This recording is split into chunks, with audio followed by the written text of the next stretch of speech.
मुख्यमंत्री अनुदानातून होत असलेल्या विकास कामांना आज मोठी गती मिळाली आहे। बेळगाव उत्तर विधानसभा मतदारसंघाचे आमदार आसिफ उर्फ राजू सेठ यांनी मुख्यमंत्री अनुदानातील तब्बल 8 कोटी रुपयांचा निधी अंतर्गत किल्ला तलाव परिसरातील नवीन पाणी सुविधा आणि ड्रेनेज कामांचा शुभारंभ केला।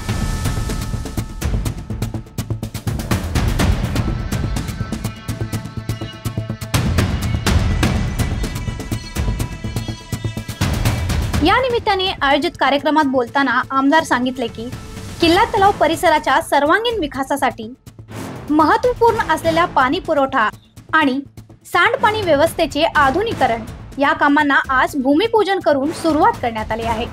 याचबरोबर किल्ला तलाव परिसरात आणखी काही विकास प्रकल्प लवकरच अंतिम टप्प्यात येणार असल्याची माहिती त्यांनी दिली।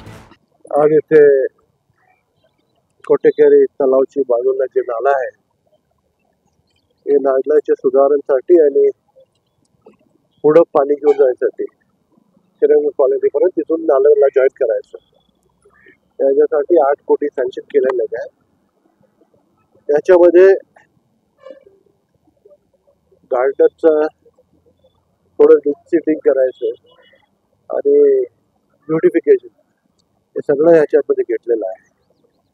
माझी लोकांना विनंती आहे, पंजीबाबा आहे, शिवाजीनगर आहे, वीरभद्रनगर आहे, इथे जे कचरा जे नाल्यात टाकतात, जे प्लास्टिक आहे, बॉटल्स आहे, वेगवेगळे जे वस्तू आहेत जे नाल्याला जे पॅक करून टाकतात, बंद करून टाकतात, त्याच्याने फ्लडिंग होत आहे। हे अगर तुम्ही करायचं बंद केलं तर या पुढं वर्षाने हे फ्लडिंग जे होत आहे पंजीबाबा असून दे, शिवाजीनगर असून दे, वीरभद्रनगर असून दे, हे फ्लडिंग बंद होते।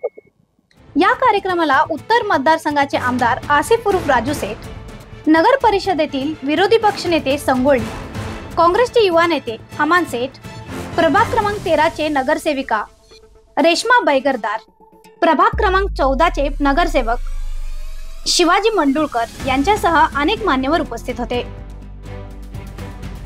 अशा आणखीन अपडेटसाठी फॉलो करा वॉइस ऑफ विनुक्रमला।